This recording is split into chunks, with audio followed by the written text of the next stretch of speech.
Buenos días, somos estudiantes de la Universidad Andina del Cusco, Escuela Profesional de Ingeniería Ambiental. El día de hoy abordaremos el tema efectos que genera el COVID-19 en el agua de nuestro país y región. En el curso de Procesos Ambientales que está a cargo de la docente Eliana Mónica Vargas Bellota.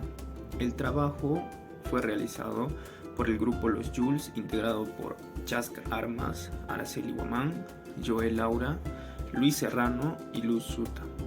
El aislamiento social en el territorio permitió que distintas especies como aves, delfines, lobos marinos vuelvan a territorios que eran ocupados por la ciudadanía. Una cantidad enorme de especies de nuestra diversidad biológica ha poblado las playas del litoral peruano a lo largo de la segunda semana de cuarentena acá por nuestro país. El confinamiento nos ha llevado a mirar un improbable cielo azul en Lima y una optimización cualitativa del viento que no se daba en décadas.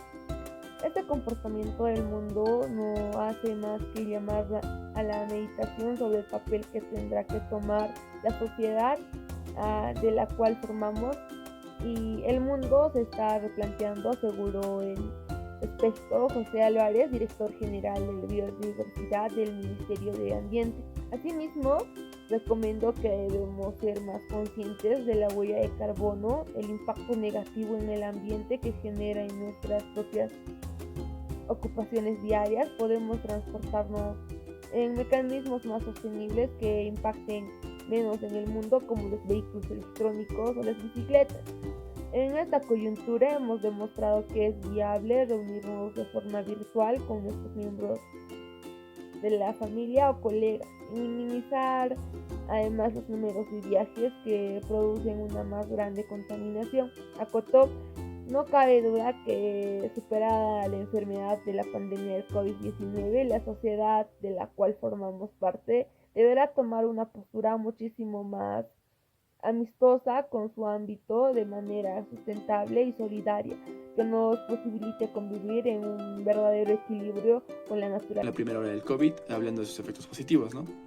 Durante este periodo la contaminación fue disminuyendo, ¿no?, debido al confinamiento en el territorio peruano, ya que este permitió a distintas especies como aves, delfines, lobos marinos, volver a lugares que eran ocupados por la ciudadanía y también por la recurrente contaminación de esta, ¿no? Después, pasando a la segunda ola del COVID, fue relevante en este periodo el estudio e investigación de científicos que a toda costa trataban de impedir una segunda ola del COVID, ¿no?, buscando en las aguas residuales los secretos para este. Bien, los investigadores estaban estudiando detenidamente muestras de aguas residuales en busca de rastros del nuevo coronavirus o también nuevas variantes de este, ¿no?, dentro de las heces humanas. Efectos negativos: durante la primera ola se vio que el uso excesivo del hipoclorito de sodio, también conocido como lejía, su poder desinfectante de este se encuentra en la poca estabilidad que tiene cuando está en una sustancia acuosa y en su alto poder oxidante porque produce oxígeno al contacto con su entorno. Un ejemplo vendría a ser que al reaccionar el hipoclorito de sodio con el agua forma un ácido hipocloroso más hidróxido de sodio. Este penúltimo, al descomponerse, genera cloro gaseoso más agua, siendo el anterior muy tóxico que destruye la materia orgánica. Asimismo, al contacto también con la materia vegetal en descomposición, produce cloroformo, ¿no?, que es muy tóxico e irritante.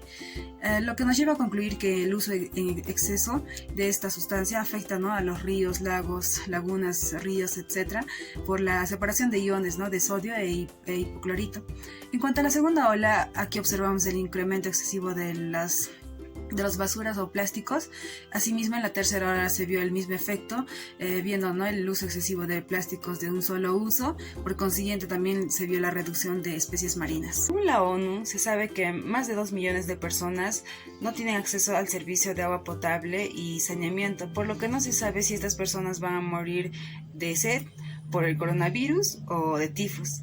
Un punto importante a tratar es que la concentración del virus tiene correlación con la presencia e intensidad de la pandemia, por lo que se proponen como un indicador global de la enfermedad. Por otro lado, además que se vio el incremento de residuos plásticos, también se vio el uso excesivo de los desinfectantes como son la lejía, por lo que podría ser o no un problema para la flora y fauna. Asimismo, se ha hablado mucho sobre la recuperación de los ríos y las aguas limpias en Venecia, pero vimos que este efecto duró muy poco. Coronavirus, agua potable y agua residual. Si bien es cierto, siempre hubo todo tipo de microorganismos dentro de las aguas y más aún dentro de las aguas residuales, por lo que a raíz del COVID-19, a pesar de que aún no se demuestra que este sea un patógeno del agua, se deduce que podría estar presente dentro de estas aguas.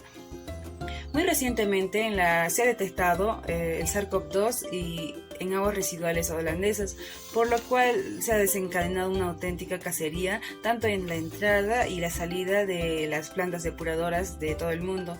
Se especula que la presencia del virus en aguas residuales indica un riesgo de contaminación que pudiera traducirse a contaminación de aguas potables, de playas y asimismo como de frutas y verduras que son irrigadas con este tipo de agua. 19 enfrentaba problemas de contaminación por plásticos desde siempre, ¿no?